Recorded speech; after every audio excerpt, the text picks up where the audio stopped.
Olá, meus queridos cursistas, sejam muito bem-vindos. É um prazer estar aqui com vocês. O meu nome é Simone Rocha, sou professora e também intérprete de Libras e especialista em língua brasileira de sinais com ênfase em interpretação e tradução. Também sou especialista na área de educação especial em uma perspectiva inclusiva.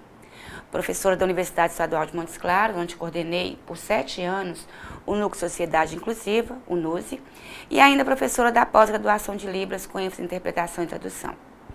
Trabalho também como professora de tecnologias e material adaptado para pessoas com surdez no Centro de Formação de Professores para Atendimento às Pessoas com Surdez, o CAS de Montes Claros.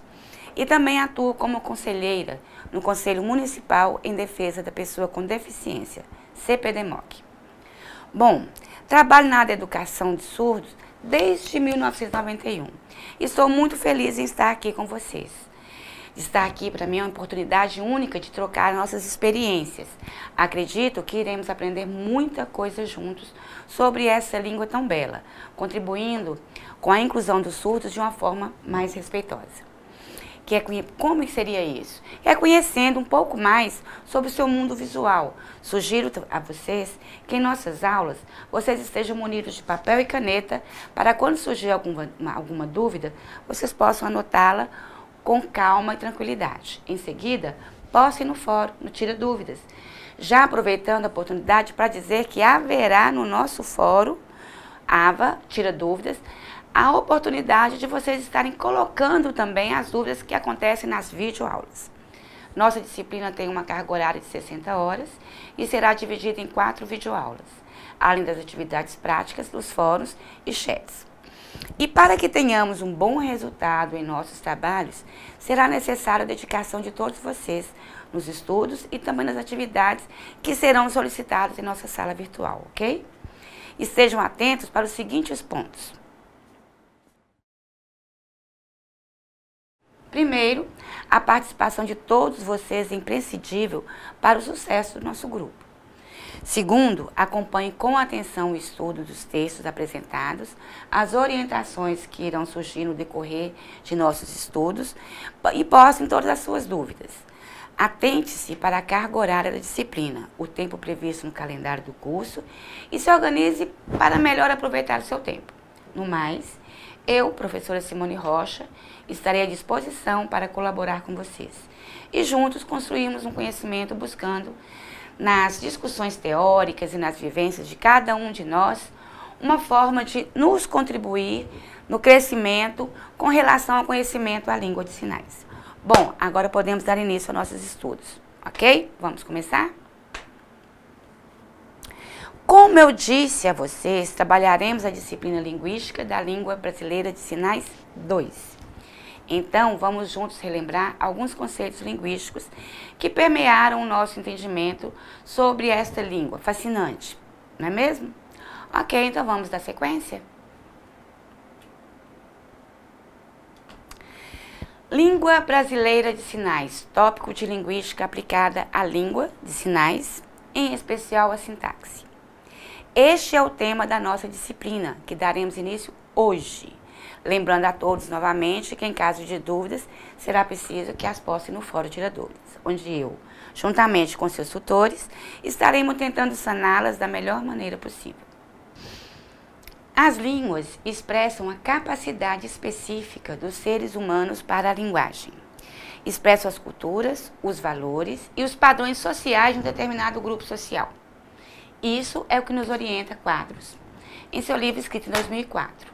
E remetendo-nos à língua de sinais, mais especificamente a Libras, que é aqui o nosso objeto de estudo, não é?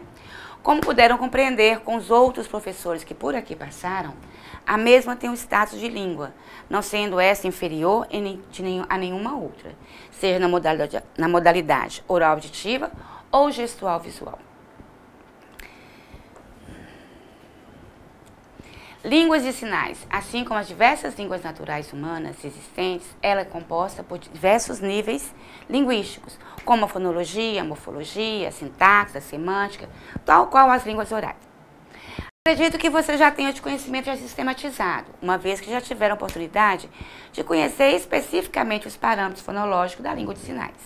Da mesma forma que nas línguas orais aditivas existem palavras, nas línguas de sinais também existem os itens lexicais, que comumente na Libras nós chamamos de sinais. Vocês já conhecem sobre isso, já perceberam na aula passada. Vamos agora juntos relembrar alguns conceitos, ok? Eu falo relembrar porque vocês já tiveram com certeza um aprendizado sobre essa temática durante a estada de vocês aqui no curso e em outras aulas. Mas neste momento será em caráter de retomada, ou seja, rever alguns conceitos para assim darmos sequência aos nossos estudos, ok? Bom, linguística. Como tiveram a oportunidade de ver as aulas do professor Charlie, a linguística é a ciência que se ocupa em estudar as características da linguagem. O pai da linguística moderna foi o suíço Ferdinand de Saussure, que contribuiu imensamente para essa ciência graças ao seu estudo sobre a língua e a fala. De acordo com os estudos de Saussure, a linguagem humana é composta por vários fatores, sendo a língua algo que foi imposto ao indivíduo, pois pertence ao coletivo. Já a fala, ele coloca que é algo individual, peculiar, um ato particular de cada pessoa. É claro que se nós formos observar as pessoas, nós perceberemos que algumas conversam mais rapidamente, outras mais devagar, outras mais pausadamente. E nesse sentido, nós podemos perceber que a fala realmente é peculiar a cada pessoa, a cada ser humano. E retomando o nosso primeiro conceito de linguística, para a mesma, todas as palavras que possuem um sentido são consideradas signos linguísticos, seja esse signo representado na modalidade da língua oral auditiva ou na modalidade gestual visual. Estes signos linguísticos são formados pela união de dois conceitos desenvolvidos também por Saussure, o significado e o significante. O significado é o próprio conceito do signo, ou seja, a ideia que se tem de determinada palavra.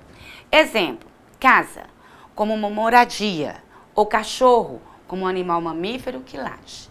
Já o significante é a forma gráfica e fonética, no caso o som também do signo, que é a forma da palavra que é atribuída para determinado significado.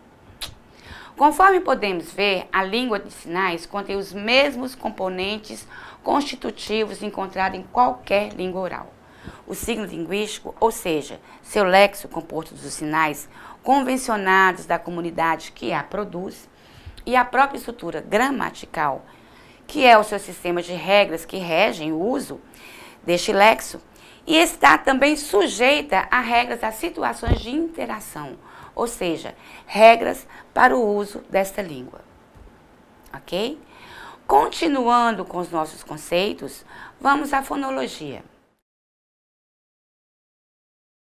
E aí, o que seria a fonologia? Como vocês já têm conhecimento, a fonologia estuda a função dos sons dentro de uma determinada língua.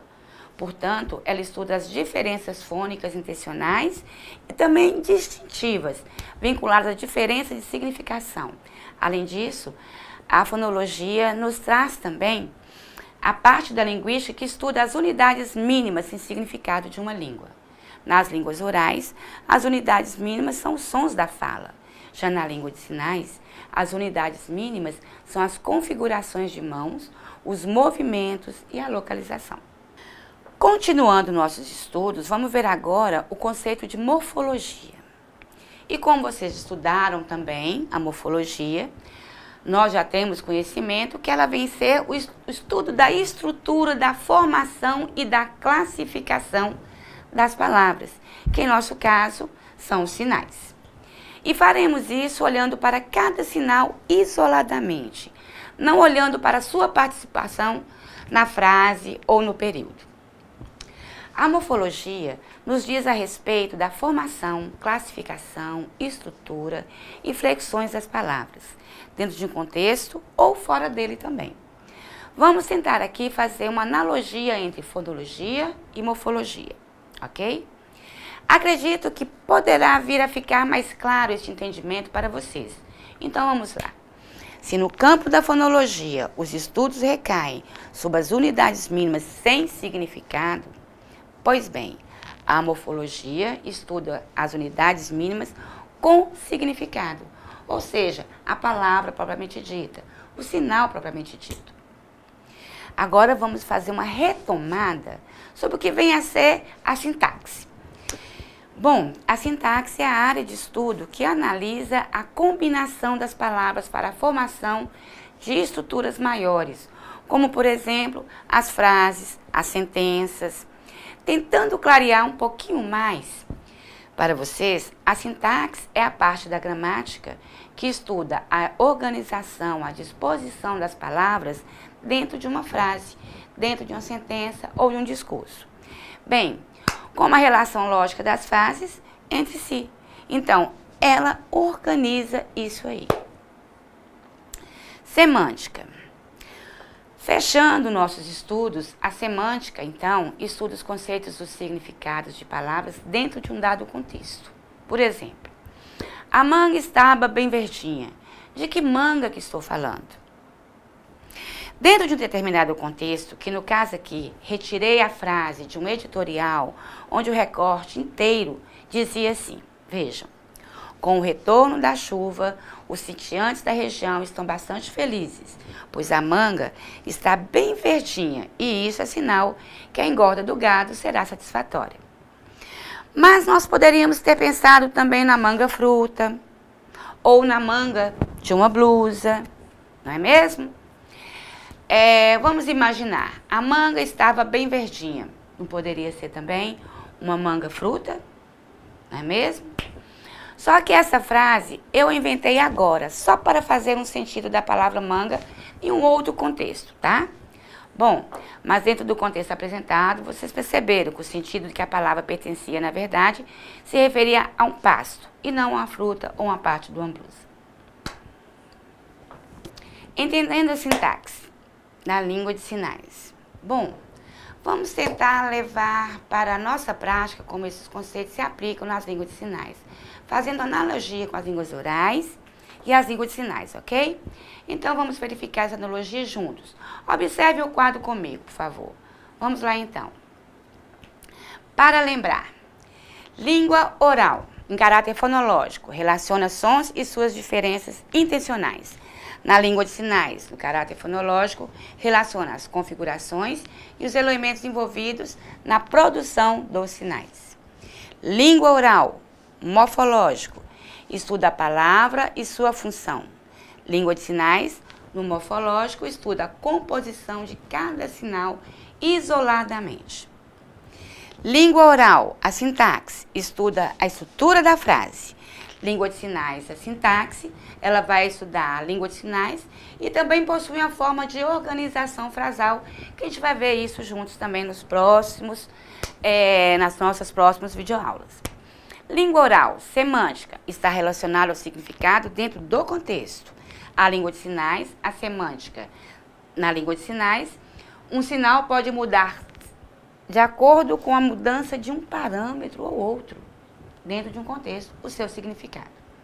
Língua oral, na pragmática, está relacionado ao significado dentro do contexto. Língua de sinais, a pragmática, na língua de sinais, esse significado dentro do contexto é realizado através dos apontamentos ou dos pronomes e direcionamento que vamos também estar aprofundando no decorrer de nossa disciplina, ok? O processo de formação dos sinais na Libras. Na unidade anterior, junto ao professor Charlie, vocês puderam aprender sobre o processo de formação de sinais, de palavras, né? E juntos vocês puderam entender que a formação dos sinais resulta da combinação de seus parâmetros, sendo que alguns sinais também podem derivar da união de outros itens lexicais.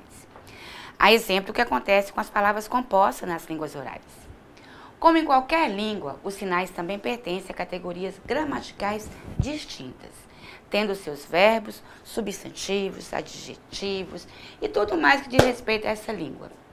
Atendendo a nossa ementa do trabalho, vamos verificar tudo isso mais de perto. Algumas categorias gramaticais, como artigos, conjunções e preposições, não existem na Libras. Porém, há outra categoria na Libras que também não tem na língua portuguesa, chamados classificadores, que estaremos estudando nessa língua também, mas em um outro momento, em um outro módulo. Os classificadores tratam de configurações específicas de mãos, que são sinalizadas junto ao verbo, ao sujeito, e que atuam complementando o sinal, dando informação como número, gênero, propriedade física do objeto a que se refere no momento. Tal como as palavras nas línguas orais, os sinais pertencem a categorias ou classes de palavras e existe ainda um sistema de criação de novos sinais, que resulta da combinação das unidades com significado. A partir de agora, nós abordaremos os processos de criação de sinais. Como nas línguas orais, novos sinais podem ser criados a partir de processos de derivação, formação de compostos, empréstimo linguístico e outras formas mais. Quadros e Carnop nos orientam que, além desses processos citados, temos ainda o processo por incorporação de numeral ou incorporação de negação, desse processo de formação de sinais na Libras.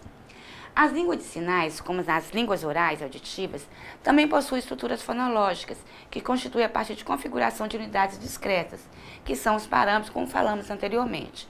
E esses 5 parâmetros podem expressar morfemas através de algumas configurações de mãos, de alguns movimentos direcionados, de algumas alterações na frequência, repetição ou sustação desse movimento.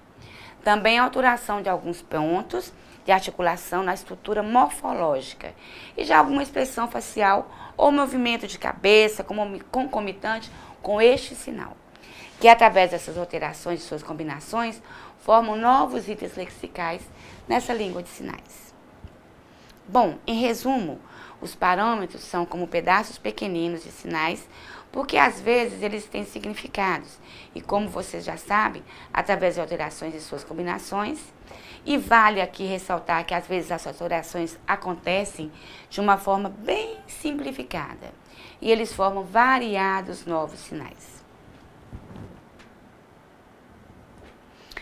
O processo de composição, ou seja, de formação dos sinais na língua brasileira de sinais. Como vocês já sabem, essa composição ou formação ocorre através da execução de algum ou mesmo todos estes parâmetros. E dando sequência, iremos a partir de agora ver como funciona esse processo, ok? Processos de composição por justaposição de 2 itens lexicais. Nós vamos dar início verificando como se dá os processos de composição por justaposição de 2 itens lexicais na língua de sinais, tá? Nesse sentido, nesse tipo de processo de formação de palavras, utilizo 2 itens lexicais, que são os morfemas livres. Relembrando você que o morfema livre é aquele fragmento mínimo, mas capaz de expressar significados, ok? E que esses morfemas se justapõem ou se aglutinam para formarem um novo item lexical, um novo sinal. Na Libras, esses processos podem se realizar através da composição de 2 sinais que formam a terceira forma livre, como por exemplo nos itens lexicais que temos aqui em nossos slides. Primeiro exemplo, zebra, que é a junção do sinal cavalo mais listras pelo corpo, ok? Também temos o sinal escola, que é casa, juntando com estudar. Temos ainda vários outros, como menino, homem, criança, menina, mulher, criança, pai, homem e a bênção. Dentre vários outros que tenho certeza que vocês estão se lembrando agora, né? Então vamos seguindo em frente. Agora vamos ver o processo de composição por justaposição de um classificador com item lexical. Já no que diz respeito à justaposição de um classificador com item lexical, são encontrados exemplos alfinete e alojamento, dentre vários outros. Alfinete, no caso, coisa pequena que perfura, certo? E alojamento, dormir. Alojamento, que é um classificador. Por último, para exemplificar um caso de justaposição da datilologia da palavra em português com o sinal que o representa, a ação realizada pelo substantivo, que em atendimento à semântica da ação verbal seria seu caso instrumental, temos aqui o exemplo de agulha de costurar, que é o sinal de costura e a digitação da palavra agulha, correto? Dando sequência agora, adentraremos no processo de composição por derivação, ok? Então vamos lá. Processo de composição por derivação. E agora, finalizando os nossos estudos sobre os processos de composição de palavras na língua de sinais, fecharemos com o processo de composição por derivação. Bom, você já deve ter observado na língua portuguesa que várias palavras vêm a derivar de outras. Por exemplo, pão, padaria, flor, florista, floricultura e algumas outras palavras. Algumas palavras derivam de verbos, como preparar, preparação, agradecer, agradecimento, pensar, pensamento. A língua de sinais também apresenta essas características, distinguindo nomes de verbos por meio de mudanças mínimas no parâmetro de movimento, ou na expressão facial, ou incorporação de outro sinal para produzir um segundo significado para este sinal. No exemplo apresentado do slide, temos as palavras cadeira e sentar. Como vocês podem perceber, a única diferença do sinal para o outro é no tocante ao parâmetro do movimento. Para a cadeira, nós temos a repetição do movimento, correto? E na palavra sentar, nós temos a sustação do movimento, certo? Pois bem, para a palavra cadeira, usa-se o movimento repetindo, e para sentar, a sustação do movimento, como disse há pouco, apresentando assim uma diferenciação para o verbo e substantivo. Cadeira, substantivo, verbo, sentar, ok? Neste processo na Libras, há muitos verbos denominais ou substantivos verbais, que são invariáveis e somente no contexto pode-se perceber se estão sendo utilizados com a função de verbo ou com a função de nome. Vocês estão vendo nesse slide o verbo sentar se diferenciando da palavra cadeira. E podem perceber que a diferenciação ocorre em um único parâmetro, onde podemos dizer que essa sustação do movimento no verbo, enquanto o substantivo faz a repetição, diferencia numa diferenciação mínima, não é verdade? Outros exemplos que ocorrem de forma semelhante, podemos citar aqui, exemplos como vida e viver, avião e ir de avião, tá? Classes de sinais. Agora entrando em outro assunto, mas dentro da nossa temática de estudo, e que também está dentro da nossa mente de trabalho, vamos conhecer juntos as classes de sinais, ou melhor, as classes gramaticais dos sinais na Libras. As línguas naturais possuem formas diferenciadas para expressar conceitos, e nem todas possuem as mesmas classes gramaticais. O fato de ser uma língua de modalidade visual e espacial, ela pode diferenciar um pouco essa categorização, e por esse motivo, estabelece uma aproximação com a classificação feita pelas línguas orais. Nesse estudo, abordaremos as seguintes classes: substantivos, adjetivos, advérbios, sistema pronominal, classificadores e verbos. Iniciaremos por substantivo. Substantivo. Bom, temos aqui neste slide alguns sinais de substantivo na Libras. Dando início, então, pelos substantivos, vamos relembrar o que vem a ser um substantivo. Substantivos são nomes dados a seres, objetos, conceitos, sentimentos, lugares, etc. Podemos citar alguns exemplos que estão aqui nesse slide que vamos trabalhar.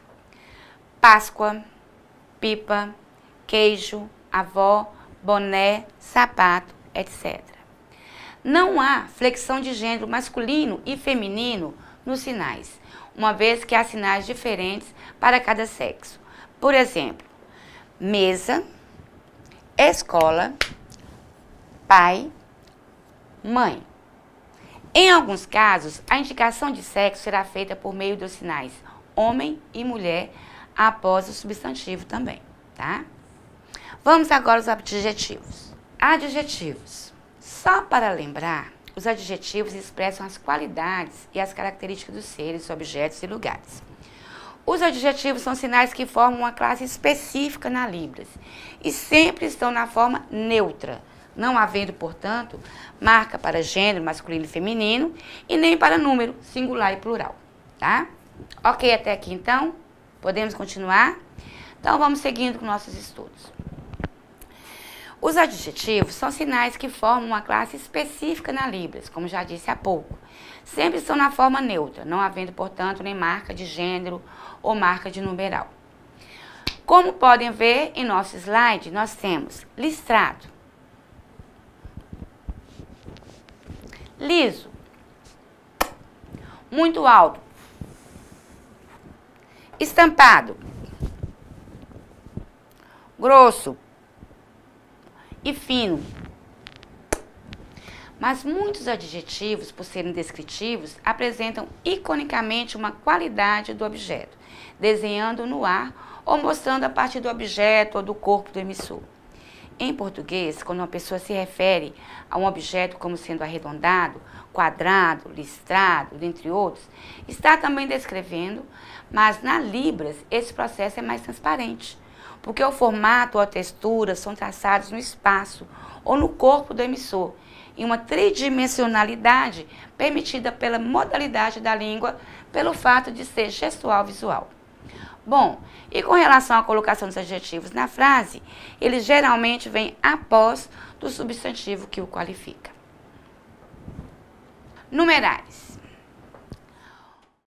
Vamos agora aprender um pouquinho sobre os numerais na língua de sinais. Os numerais, tal como ocorrem em qualquer língua, indicam quantidade, posição, valor monetário, peso, medida. Na língua brasileira de sinais, os numerais se apresentam com certa peculiaridade, como veremos a seguir. Vejamos então como é dada a situação que se apresenta na língua de sinais. Observemos juntos como funciona o sistema de numeração na língua de sinais, ok? Então vamos lá. Nós iniciaremos pelos cardinais sem referencial. Esses sinalizam uma quantidade sem nenhuma referência, como o número de uma casa, do telefone, um RG de uma identidade, o seu CPF, por exemplo, um número sorteado, etc. A forma de configuração e posição diferencia de numerais que representam a quantidade. Quando nos referimos a cardinais sem referencial, a posição da mão, como podem ver, acontecerá sempre na posição horizontal. Estes sinais são sinalizados da seguinte forma: 1, 2, 3, 4, 5, 6, 7, 8, 9. Perceberam? Na horizontal.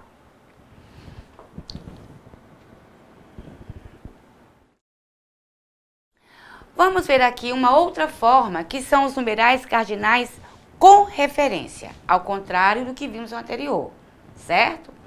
Já os cardinais com referência sinalizam numerais com referência de, por exemplo, unidade de tempo, como idade, hora, mês, unidade de peso, como grama, quilômetro, tonelada, unidade de medida, metro, centímetro, tudo mais, né?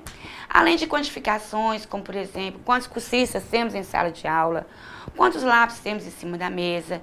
Estes sinais, diferentemente dos cardinais sem referencial, que acabamos de ver no slide anterior, têm a sua posição no sentido vertical, como pode observar em nossos slides.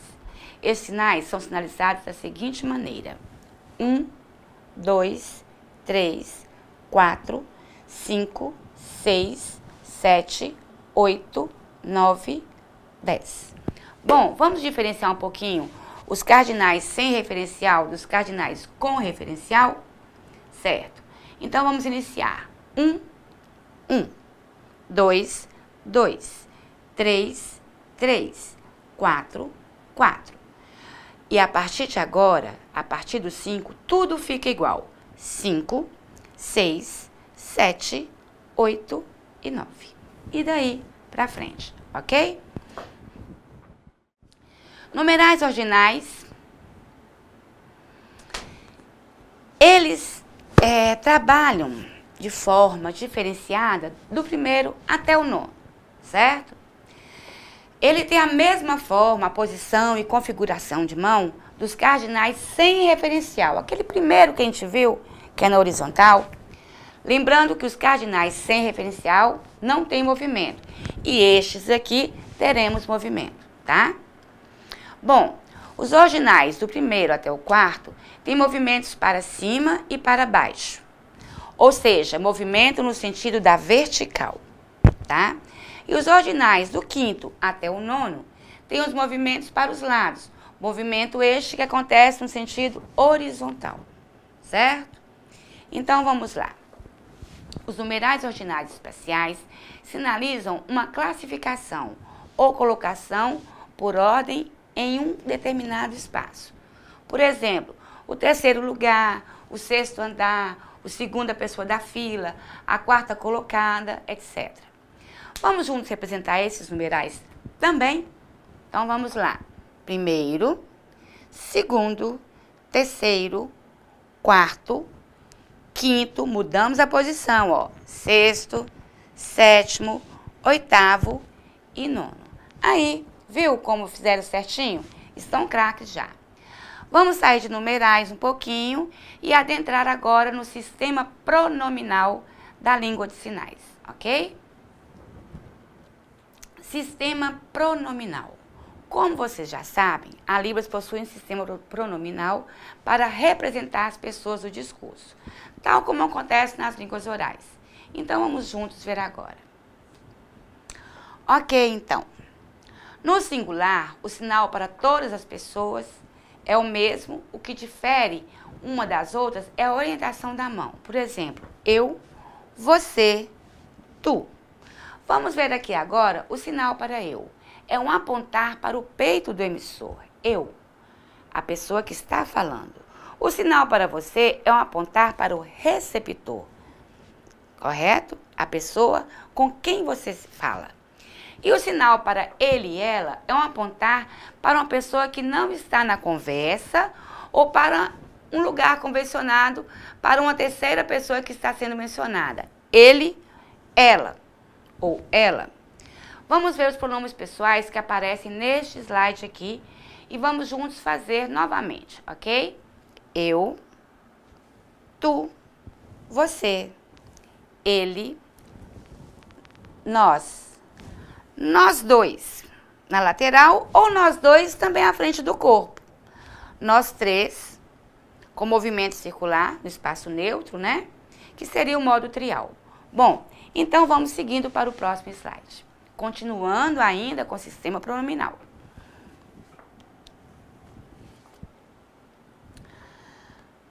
Vamos continuar executando juntos esses sinais? Vamos lá? Vocês dois. No dual, a mão ficará com o formato do número 2. Vocês dois. Vocês três. No trial, o formato será do número 3. Certo? Vocês quatro. No quatrial, o formato também será do numeral 4 quantidade. E vocês todos, somente com indicador. Vocês todos. Para o plural, há dois sinais. Um sinal composto, formado pelo sinal para a respectiva pessoa do discurso, primeira, segunda e terceira, mais o sinal grupo. Ok? Vamos dando sequência aos pronomes possessivos. Os pronomes possessivos também não possuem marca para gênero e estão relacionados às pessoas do discurso. E não a coisa possuída, como acontece na língua portuguesa, ok? Vamos executar juntos os pronomes possessivos agora? Ok, então, juntos? Meu, batendo no peito do emissor. Meu. Seu, movimento em direção à pessoa referida. Seu ou teu, ok? Próprio, uma mão em pé batendo na palma da outra mão. Próprio. Nosso, mão em D, percorrendo de ombro a ombro. Nosso. Correto? Entenderam? Então, vamos continuando. Vamos passar agora para o pronome demonstrativo. Pronome demonstrativo. Estes pronomes e também os advérbios de lugar têm a mesma configuração de mão em G e são diferenciados pelo contexto e principalmente pelo estabelecimento do olhar. Por exemplo, este e aqui, certo? Você acompanha com o olhar na hora da pontuação. essa aí. Correto? Olhar para o lugar onde está apontando. Aquela lá. Olhar para o lugar distante que você está apontando. Vocês se lembram em outra unidade, quando estudaram o espaço de sinalização? Pois é, entendê-lo é de fundamental importância para o uso correto do sistema pronominal. Ok? Vamos agora conhecer um pouquinho sobre o pronome indefinido. Pronome indefinido. Vamos entender melhor um pouquinho como ocorre essa referência? Vamos lá então? Bom, os pronomes indefinidos, como ninguém, quando se refere a pessoa, e ninguém, quando se refere a acabar, o sinal utilizado é igualzinho ao acabar. Ninguém, nada e nenhum é utilizado mãos abertas, esfregando uma sobre a outra, certo? E é utilizado para pessoa, animal e coisa. Nenhum e nada é feito com o dedo polegar indicador em formato oval e os outros dedos estendidos, mão com movimento balançando e óbvio que a expressão facial. Ele é usado para pessoa, animal e coisa, podendo também em alguns contextos no sentido ser utilizado no sentido de não ter. Já o sinal soletrado de nada, ele é usado para uma resposta a um agradecimento. O importante é que não podemos esquecer jamais que o contexto comunicativo sempre irá direcionar a nossa interpretação. Pronomes interrogativos.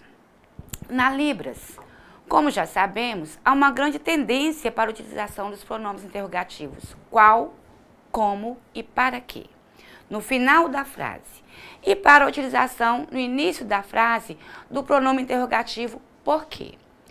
Mas os primeiros que citei há pouco, vou repetir para não esquecer, ok? Qual, como e para quê, também podem ser usados no início da frase. E o porquê também pode ser utilizado no final da frase. Na verdade, eles podem ser usados tanto no início como no final da frase. Simples, não é? O pronome interrogativo como, além do sinal, também tem a forma em datilologia, como, que é utilizada geralmente em contextos mais enfáticos, que em seu uso normal de comunicação seria mais ênfase. Por exemplo, então, com bastante ênfase na fala. E também não há diferença entre o porquê interrogativo e o porquê explicativo. Este uso, ele será esclarecido e clareado dentro do contexto de uso dele, ou seja, dentro do contexto em que você estiver utilizando. Aí você vem e me pergunta, como professora? Ora, vocês esqueceram que a Libras é uma língua onde o contexto nos dá a direção dos fatos? Precisaremos estar atentos, observando as expressões faciais dos nossos interlocutores, quando ele está sendo usado. Assim perceberemos no contexto se o uso do porquê está sendo feito numa frase interrogativa ou na frase explicativa causal. Certo? Vamos agora conhecer um pouquinho sobre o comparativo de igualdade, superioridade e inferioridade, ok? Na língua de sinais, também temos sinais que indicam comparação, podendo acontecer a partir de 3 situações. Situação de superioridade, inferioridade e igualdade. Para as expressões comparativas de superioridade e inferioridade, usa os sinais mais e menos, que vocês podem estar acompanhando em nossos slides. Sempre antes do adjetivo comparado, seguido da conjunção comparativa do que, ok? Por exemplo, eu sou mais velha do que ele. Como seria isso? Eu do que ele, certo? Ou então, você come muito mais do que eu, certo? Essa expressão comparativa do que tem inflexão para pessoas do discurso. E por isso, a orientação para onde o sinal aponta indicará a segunda pessoa, objeto, animal, que estão sendo comparados. Para o comparativo de igualdade, podem ser usados 2 sinais. Igual, deles indicadores e médios das 2 mãos, podendo roçar também um pelo outro. igual as duas mãos em B, viradas para baixo e encostadas lado a lado. E geralmente no final da frase, como vocês podem observar, segue no slide alguns sinais de grau comparativo. Agora, só para lembrar, neste slide apresentamos algumas dicas em relação ao emprego dos sinais, respeitando a forma gestual e visual que a Libras se apresenta, ok? Só para lembrar. Bom, pessoal, obrigada pela atenção.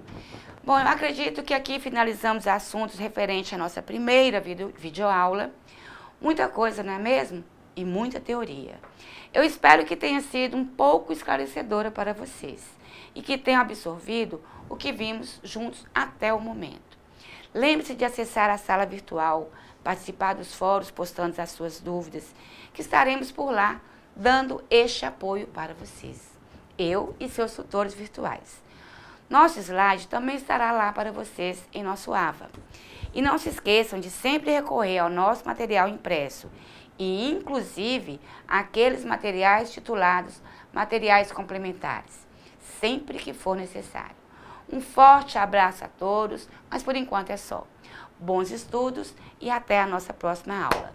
Não se esqueçam de que compreender a gramática de uma língua é aprender suas regras de formação e de combinação dos seus elementos constitutivos, sem se esquecer da grande carga cultural que a mesma traz em si. Então, um grande beijo e bons estudos para vocês.